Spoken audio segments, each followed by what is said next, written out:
Cô em gái bỏ mặc vị sĩ quan lạnh lùng không chọn, lại nhất quyết chọn gã thô hán nông thôn. Tôi biết cô ta cũng trọng sinh rồi, chỉ vì kiếp trước cô ta lén bỏ thuốc đầy gạo nấu thành cơm với vị sĩ quan, ép anh ấy kết hôn, còn tôi thì gả cho gã thô hán nông thôn.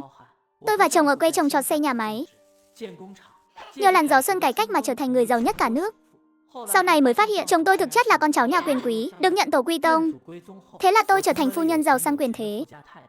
Con chồng của em gái vì làm nhiệm vụ mà gặp tai nạn.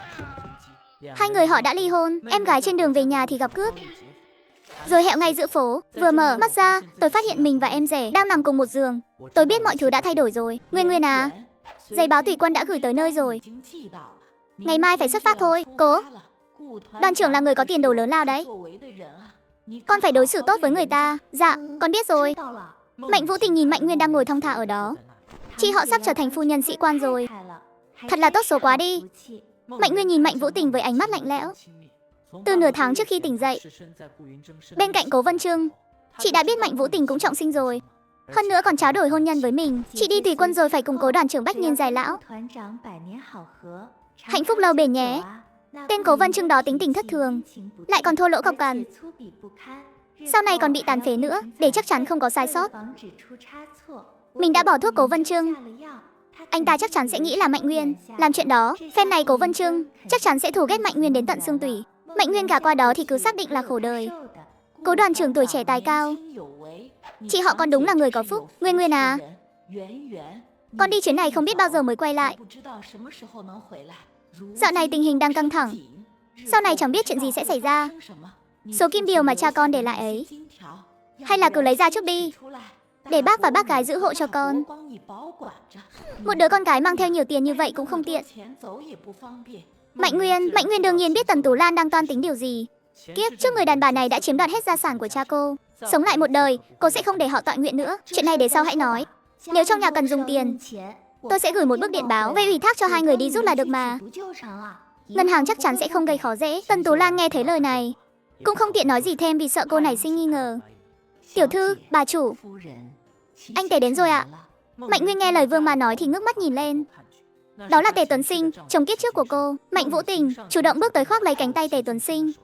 Đây chính là chỗ dựa lớn sau này đấy. Đây chắc hẳn là em rể nhỉ. Mạnh Vũ Tình lập tức chắn ngay trước mặt Tề Tuấn Sinh.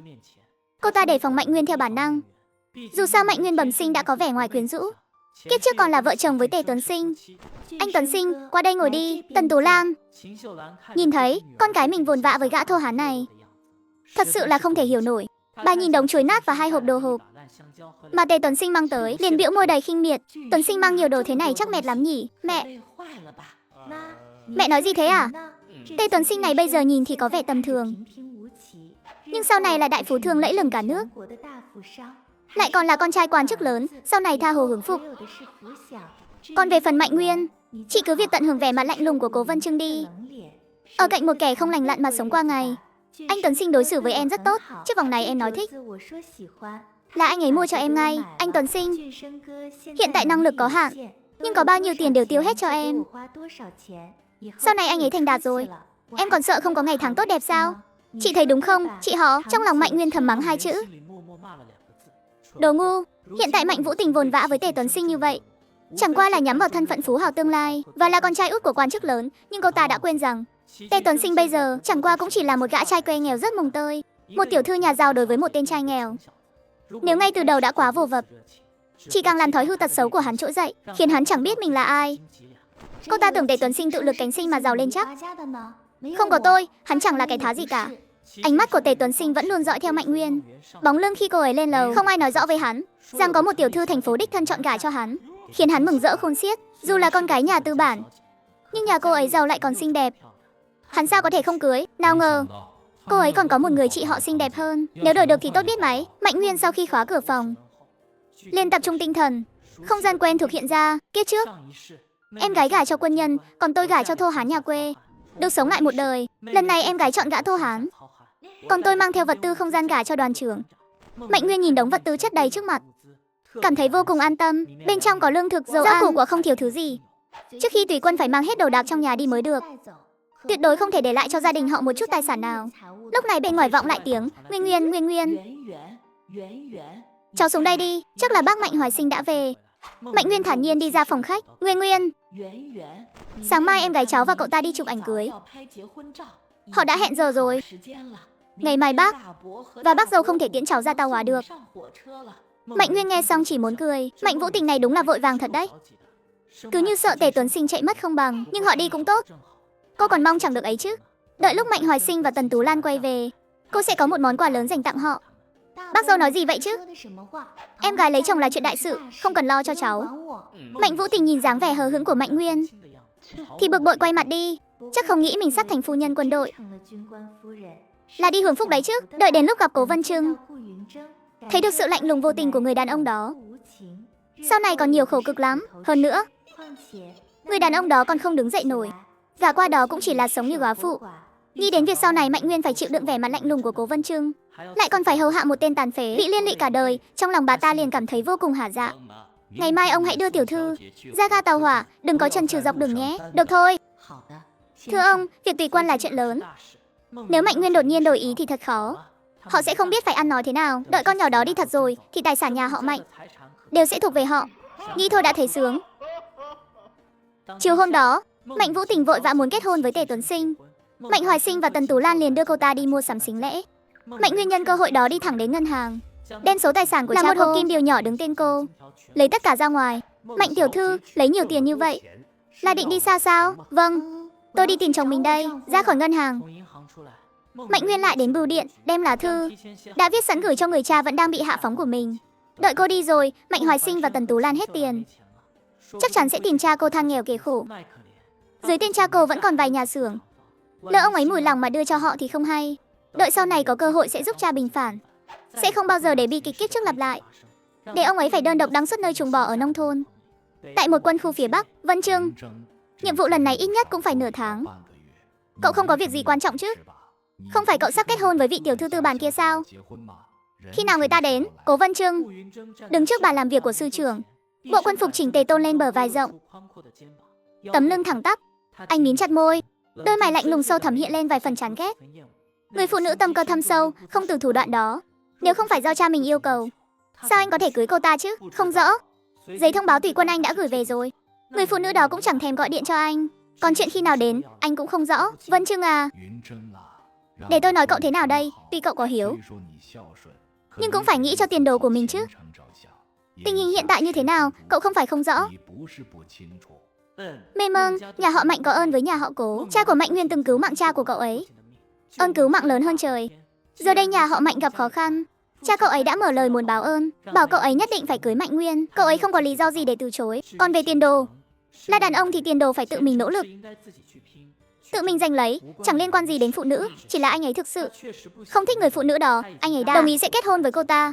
Cô ta còn dùng những thủ đoạn hèn hạ như vậy, đúng là không có chút liêm sỉ nào.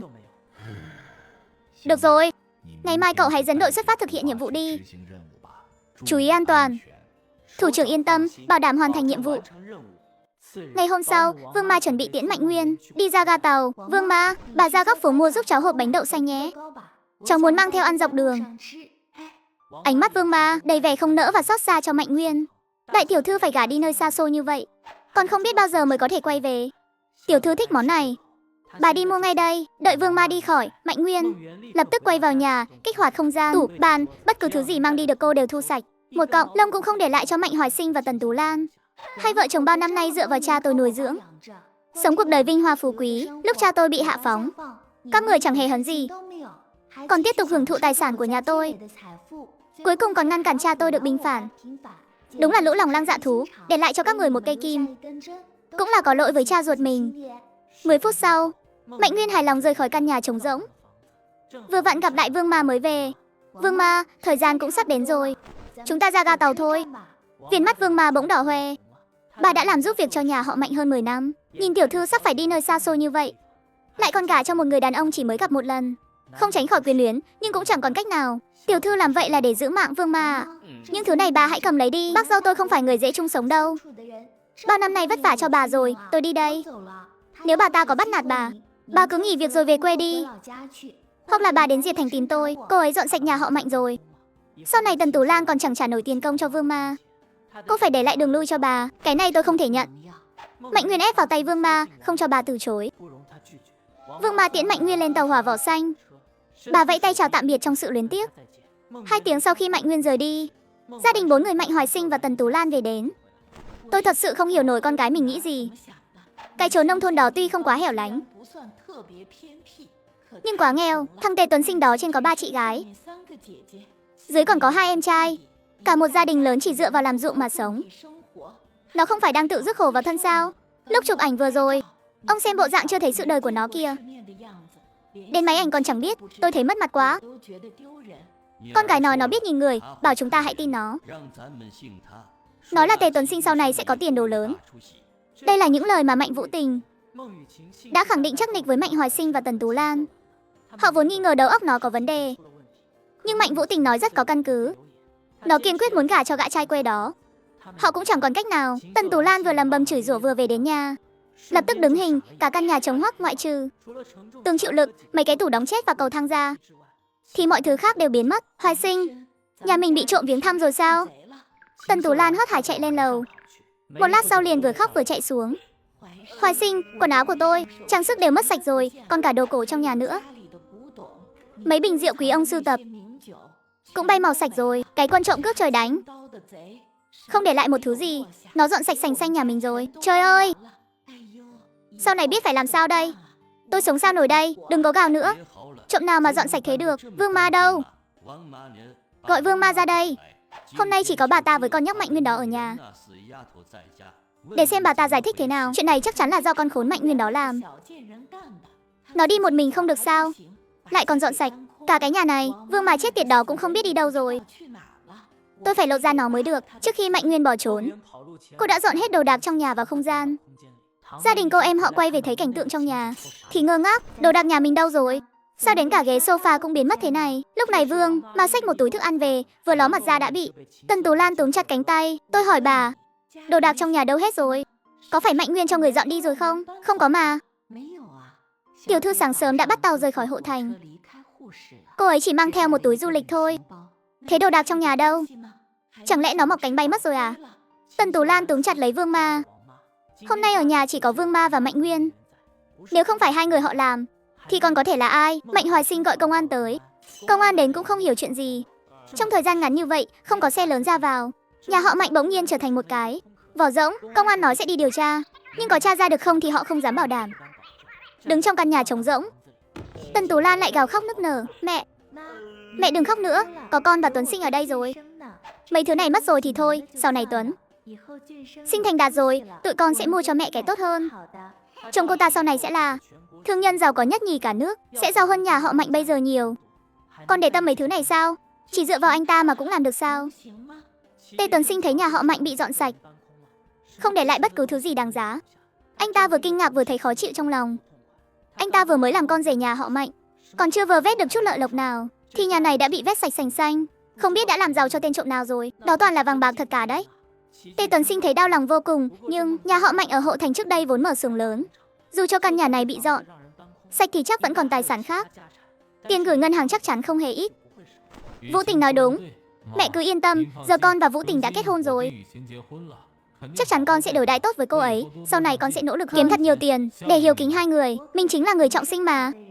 Sau này bản lĩnh của Tề Tuấn Sinh lớn đến đâu? Chẳng lẽ mình lại không biết sao? Chẳng qua là cùng anh ấy chịu khổ vài năm thôi. Đợi khi những ngày gian khổ qua đi, phúc lộc sau này sẽ dồi dào không dứt. Còn tốt nhất là nói được làm được. Tần Tú Lan giờ không có tâm trí đâu mà nghĩ xem bản lĩnh sau này của Tề Tuấn Sinh ra sao. Việc quan trọng lúc này là tối nay họ ở đâu. Sofa và giường đều bị dọn sạch rồi, đến cái nệm cũng không để lại. Thì biết ngủ thế nào đây? Đồ đạc đáng giá trong nhà đều biến mất hết rồi. Tiền lẻ trong tay cũng không đủ để mua lại đồ nội thất.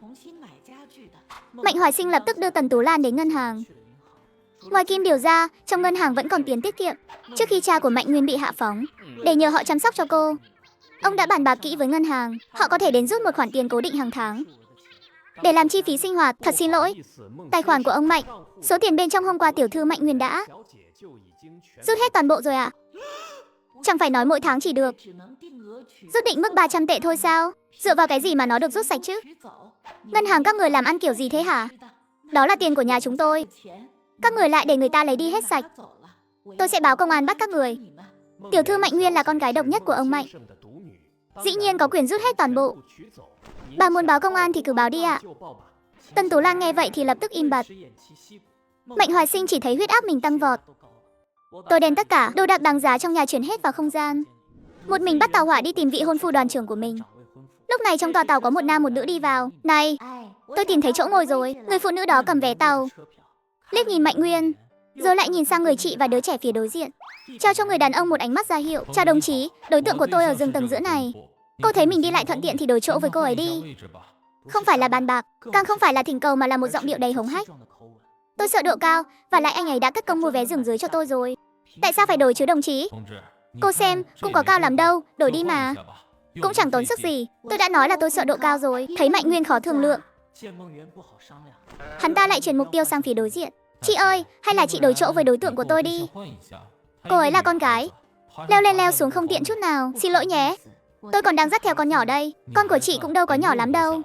Không muốn đổi thì cứ nói là không muốn, việc gì phải kiếm cớ. Người thời này ấy mà, thật sự chẳng biết giúp đỡ lẫn nhau gì cả.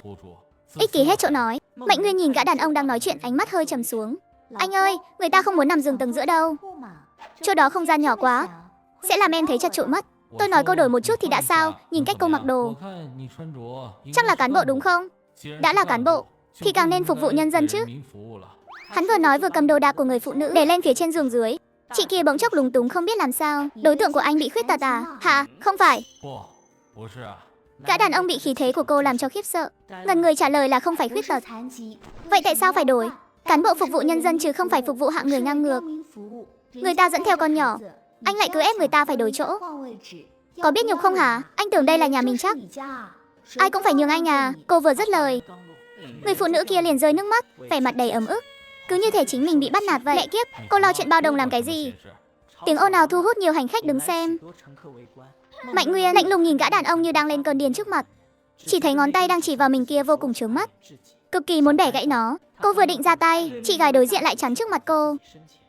Ánh mắt Mạnh Nguyên khẽ động. Có chuyện gì mà ồn ào thế? Trưởng tàu cùng hai nhân viên nghe tin vội chạy tới. Thấy trưởng tàu mặc đồng phục, người đàn ông lập tức lo lắng, ánh mắt lộ rõ vẻ hoảng loạn. Anh ta vô thức giấu chiếc túi du lịch ra sau lưng. Mạnh Nguyên nhìn thấu hành động nhỏ đó của anh ta. Cô không lên tiếng. Chủ nhiệm Từ, chị và cháu bé không sao chứ? Nghe thấy cách xưng hô của trưởng tàu, Mạnh Nguyên nhìn sang người chị bên cạnh. Cặp đôi kia cũng nhìn sang, nhận thấy thân phận của chị ấy không hề tầm thường. Sắc mặt hai người bọn họ vô cùng khó coi. Không sao, đồng chí nữ này vẫn luôn bảo vệ mẹ con tôi. Từ Tiểu Vân giải thích đầu đuôi sự việc với trưởng tàu. Trưởng tàu biết rõ hai người này gây chuyện trước, vẻ mặt ông ấy rất khó coi. Mua vé chỗ nào thì về đúng chỗ đó mà ngồi. Đây là nơi công cộng. Người phụ nữ trẻ dường như vẫn muốn tranh cãi thêm. Người đàn ông kia lại vội gật đầu. Biết lỗi rồi, chúng tôi biết lỗi rồi. Chúng tôi biết lỗi rồi mà. Dáng vẻ cúi đầu xin lỗi so với sự hung hăng lúc này đúng là khác nhau một trời một vực. Em cứ về giường giữa của mình mà ngồi đi. Người đàn ông dặn dò người yêu mình. Dặn dò xong một câu rồi định rời đi. Đợi đã, tất cả mọi người đều nhìn Mạnh Nguyên đầy khó hiểu. Không rõ cô muốn làm gì, chẳng phải đã giải quyết xong rồi sao? Chẳng lẽ vẫn chưa hết giận? Thật sự muốn truy cứu sao? Người đàn ông đứng chôn chân tại chỗ, mồ hôi vã ra như tắm. Em gái à, tôi đã xin lỗi rồi, chuyện này cứ thế bỏ qua đi. Chuyện này có thể bỏ qua, nhưng chuyện anh tẩu tán hàng hóa thì không thể bỏ qua được đâu. Sắc mặt anh ta lập tức biến đổi. Hiện nay việc tẩu tán hàng hóa và đầu cơ trục lợi đang bị trấn áp rất mạnh. Chỉ cần có dấu hiệu bất thường, nhân viên đường sắt có quyền tiến hành kiểm tra. Trưởng tàu giật lấy chiếc túi khỏi tay anh ta. Trưởng tàu mở chiếc túi ra, bắt đầu kiểm tra bên trong. Không ngờ lại thấy cả một túi đồng hồ nhập khẩu. Mang những thứ này lên tàu phải có giấy tờ chính quy và phải đăng ký từ trước. Rõ ràng là anh ta không có giấy tờ gì cả. Mang đi. Còn người phụ nữ này nữa cũng đưa đi luôn. Hai người bị nhân viên tàu đưa đi điều tra. Chào chủ nhiệm Từ, cô đã sợ hãi rồi. Có chuyện gì hãy cứ tìm nhân viên tàu bất cứ lúc nào. Làm phiền các anh rồi. Sự việc kết thúc, đám đông vây quanh cũng tản ra. Làm sao cô nhận ra được? Do hắn tự mình quá lo lắng thôi. Vừa thấy nhân viên tàu là cứ giữ khư khư cái túi như giữ bảo bối, lộ hết cả sơ hở rồi. Từ Tiểu Vân đã hiểu ra, cô là lãnh đạo sao? Nhìn dáng vẻ, lúc nãy trưởng tàu đối với cô rất khách sáo. Người chị này chắc hẳn là một nhân vật lớn. Tôi không tính là lãnh đạo gì đâu. Tôi thấy em cũng đến Dạ Thành là đi thăm thân nhân sao? Em đi tùy quân, chồng em công tác trong quân đội. Em đi tìm anh ấy. Từ Tiểu Vân có chút bất ngờ. Trông cô ấy vẫn còn rất trẻ, không ngờ là đã kết hôn rồi, lại còn là người nhà quân nhân. Nhờ sự việc vừa rồi, khoảng cách giữa hai người phụ nữ đã xích lại gần hơn. Họ nhanh chóng trò chuyện, Mạnh Nguyên mới biết Từ Tiểu Vân làm việc tại bộ phận chính phủ ở Dạ Thành. Con gái tên là Thuần Thuần. Chị ấy đưa con về Hộ Thành thăm thân, vừa kết thúc kỳ nghỉ. Đúng rồi, Em gái Nguyên Nguyên, chồng em tên là gì? Cố Vân Trưng, Từ Tiểu Vân thầm ghi nhớ trong lòng. Không ngờ trên đường về, lại gặp được một cô em trẻ trung và nhanh nhẹn như vậy. Nửa tiếng sau, trưởng tàu mang đến 3 suất cơm hộp. 2 suất cho mẹ con Từ Tiểu Vân, 1 suất dành cho Mạnh Nguyên. Chúng tôi đã thẩm vấn xong rồi. Gã đàn ông đó đúng là kẻ làm chuyện mờ ám. Đối tượng của hắn thuộc diện biết mà không báo. Đợi đến ga tiếp theo, sẽ áp giải bọn họ xuống tàu giao cho công an. Lần này nhờ có cô cả đấy, cô đã lập công lớn rồi. Anh quá khen rồi, rõ ràng làm chuyện mờ ám mà còn ngang ngược như vậy. Cô ấy chỉ là thấy có gì đó không ổn nên cung cấp manh mối thôi. Quãng đường còn lại không xảy ra chuyện gì bất thường nữa. Mạnh Nguyên theo sau Từ Tiểu Vân xuống tàu. Nguyên Nguyên này, chồng chị đang đợi ở cửa ga. Có ai đón em không? Hay là em ngồi xe của anh chị để chị tiễn một đoạn? Từ nhà ga đến khu gia đình quân khu vẫn còn một quãng đường khá xa đấy. Mạnh Nguyên đến đột ngột nên không báo trước cho Cố Vân Trưng khi nào mình tới. Chị thấy Thuần Thuần cũng buồn ngủ rồi. Ngồi xe lâu như vậy trẻ con chắc chắn rất mệt. Anh chị cứ mau về nhà nghỉ ngơi đi. Em tự đi bộ là được rồi. Thấy Mạnh Nguyên kiên quyết như vậy, Từ Tiểu Vân cũng không tiện nói thêm gì. Dù sao cô em này cũng đã đến Diệp Thành tùy quân. Sau này chắc chắn vẫn còn cơ hội gặp lại. Mạnh Nguyên lần theo địa chỉ tìm đến khu nhà quân đội. Trước cổng có 2 người lính gác mang theo đồ chơi. Mạnh Nguyên nhìn vào bên trong, không biết lúc này Cố Vân Trưng có ở đó không. Chào đồng chí, có chuyện gì không? Tôi tìm Cố Vân Trưng. Đoàn trưởng Cố, cho hỏi anh ấy có đó không? Tôi là người nhà sao? Tôi là vợ anh ấy, đến để tùy quân. Vợ sao? Đây là vợ của đoàn trưởng Cố ư? Đoàn trưởng kết hôn, từ lúc nào mà lại có người vợ trẻ đẹp như vậy chứ? Sao chúng ta chẳng nghe chút tin tức nào thế này? Mạnh Nguyên lấy giấy thông báo tùy quân ra, cùng với giấy tờ tùy thân của mình. Người lính gác nhìn lướt qua rồi lại quan sát cô. Chào chị dâu, cái đó, Cố Vân Trưng có ở đó không? Chị dâu vui lòng đợi một lát, tôi vào báo cáo ngay đây. Người lính gác rảo bước chạy nhanh vào trong. Người lính còn lại vẫn tò mò nhìn chằm chằm vào cô. Hóa ra đây là vợ của đoàn trưởng Cố. Đoàn trưởng kết hôn mà chẳng nói tiếng nào. Giấu kín với anh em quá đấy. Thật là không để mặt ai cả. Chị dâu vui lòng đợi một chút. Chắc là sẽ ra ngay thôi, cảm ơn. Đã trôi qua gần nửa tiếng rồi, vẫn chưa thấy bóng dáng ai. Trong lòng Mạnh Nguyên không tránh khỏi chút bồn chồn. Kiếp trước Cố Vân Trưng vì chuyện bị gài bẫy mà nảy sinh định kiến với Mạnh Vũ Tình. Lần trọng sinh này Mạnh Vũ Tình lại dùng chiêu cũ. Chỉ là đối tượng căm ghét đã đổi thành tôi. Bị người ta tính kế thì ai mà chẳng có ác cảm. Không biết người đàn ông đó khi nhìn thấy tôi sẽ có phản ứng thế nào. Chào chị dâu, tôi tên là Lâm Bội Chi, cùng với đoàn trưởng Cố là bạn chiến đấu nhiều năm và cũng là đồng nghiệp. Hiện tôi là chỉ đạo viên của trung đoàn. Đoàn trưởng đang đi làm nhiệm vụ, vẫn chưa về đâu. Biết chị đến đây để tùy quân. Sư trưởng của chúng tôi bảo tôi mời chị vào trước. Biết Cố Vân Trưng không có ở đây, trong lòng Mạnh Nguyên thoáng qua một chút hụt hẫng. Chào cô, chỉ đạo viên Lâm. Vậy làm phiền cô dẫn đường giúp tôi. Chị dâu đừng khách sáo. Lâm Bội Chi giúp Mạnh Nguyên cầm hành lý, dẫn cô ấy vào khu quân đội. Lâm Bội Chi liếc mắt nhìn Mạnh Nguyên một cái. Người ngoài thì không biết, nhưng với tư cách là bạn từ nhỏ kiêm bạn chiến đấu của đoàn trưởng, cô ấy biết rất rõ. Cố Vân Trưng đã cưới một tiểu thư nhà tư bản. Sư trưởng cử cô ấy đến đón người. Vốn dĩ còn tưởng sẽ gặp một tiểu thư yếu đuối, đỏng đảnh nào đó. Thật không ngờ tới, người chị dâu này không chỉ xinh đẹp, mà còn chẳng có chút kiêu kỳ nào. Nói chuyện rất gần gũi, dù sao hiện tại mà nói, có vẻ không có vấn đề gì. Báo cáo lãnh đạo, người đã đưa tới là Tiểu Mạnh phải không? Chào cháu, tôi là lãnh đạo của đồng chí Vân Trưng. Tôi tên Đỗ Quân, chào thủ trưởng. Đỗ Quân là sư trưởng, người đứng đầu quân khu Diệp Thành, cũng là lãnh đạo trực tiếp của Cố Vân Trưng. Đỗ Quân vẫy tay ra hiệu cho cô ngồi xuống. Mạnh Nguyên ngồi trên ghế sofa, lưng thẳng tắp, tư thế ngồi ngay ngắn. Tiểu Mạnh, cháu từ Hội Thành tới đây à? Dạ phải, cháu đến đây để tùy quân. Bây giờ cô và Cố Vân Trưng đã kết hôn rồi. Báo cáo kết hôn cũng đã được phê duyệt. Với tư cách là vợ của Cố Vân Trưng, việc cô từ Hội Thành tới đây là chuyện quá bình thường. Đỗ Quân nắm rất rõ về xuất thân của Mạnh Nguyên. Ông ấy hiểu rất rõ mọi chuyện. Cha cô là nhà tư bản, hiện đã bị hạ phóng để cải tạo rồi. Tuy rằng thành phần gia đình có vấn đề, nhưng Mạnh Nguyên về mặt chính trị thì không có bất kỳ sai phạm nào. Đơn xin kết hôn của cô và Cố Vân Trưng cũng chính là do đích thân Đỗ Quân ký duyệt. Bây giờ thấy người lặn lội đường xa tới đây, có thể thấy là muốn sống tốt qua ngày. Tiểu Mạnh, cháu đến không đúng lúc rồi. 2 ngày này Vân Trưng đang đi làm nhiệm vụ bên ngoài, phải 4-5 ngày nữa mới về được. Cô ấy trước khi đến không hề gọi điện cho Cố Vân Trưng, chỉ có thể nói là đúng lúc lỡ mất nhau. Nếu đã cần 4-5 ngày, vậy thì cháu cứ đợi cậu ấy về là được. Cháu đến đột ngột quá.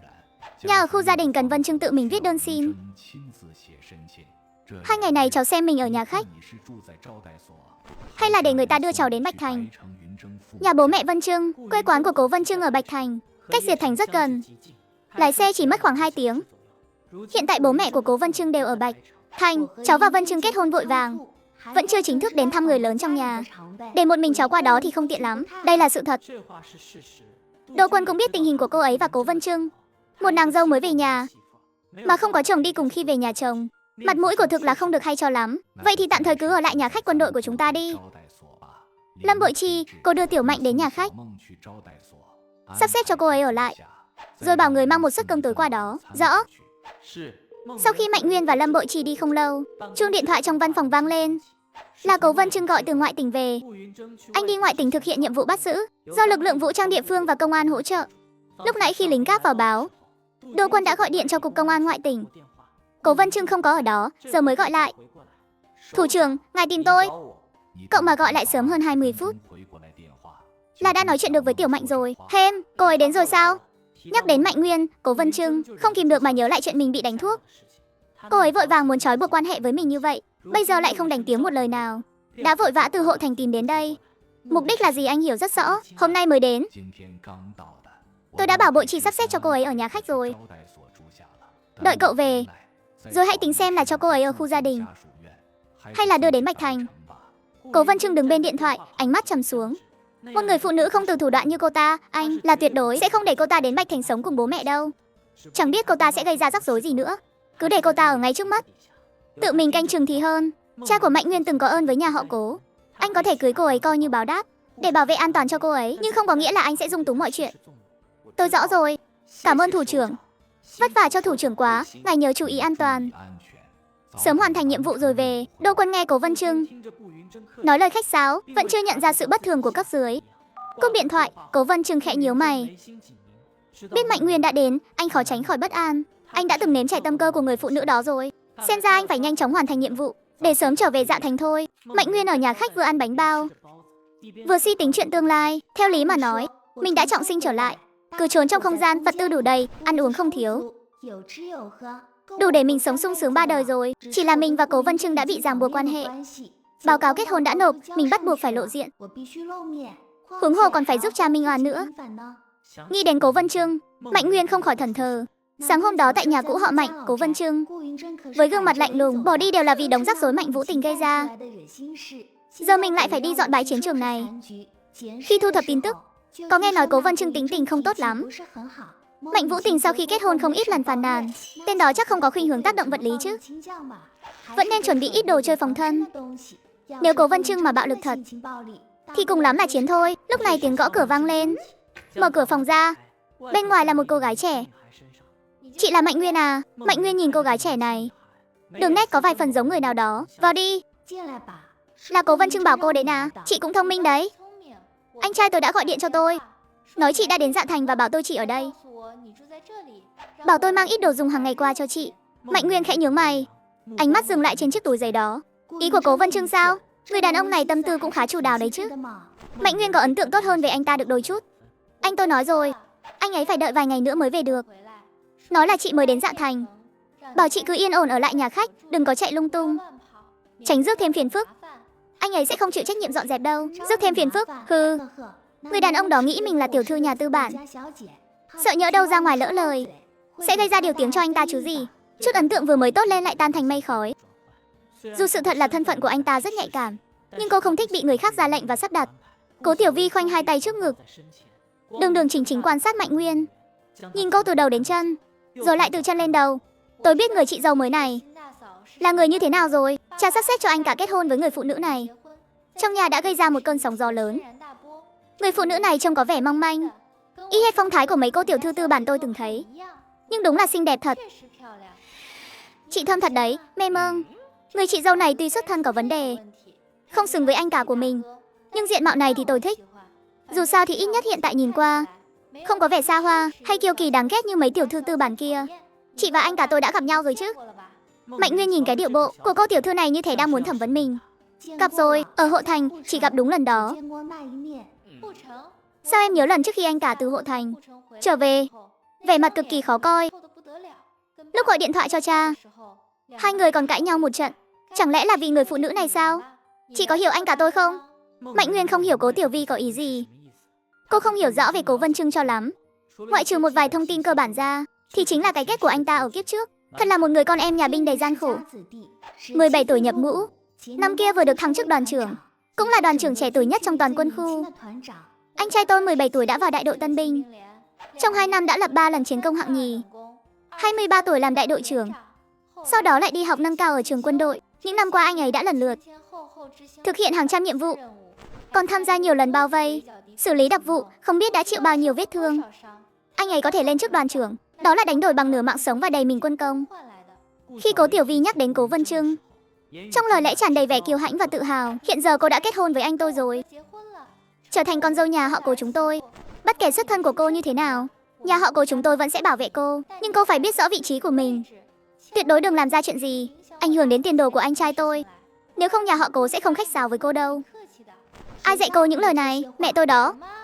Khi anh cả gọi điện cho cô ấy, đã dặn là đừng kể cho gia đình việc Mạnh Nguyên. Sự thật là cô ấy đã tới, nhưng mà cô ấy thực sự không nhịn được. Cô ấy đã báo tin về nhà ở Bạch Thành. Mẹ cô ấy đã nói một tràng dài như thế, bảo cô ấy phải răn đe Mạnh Nguyên.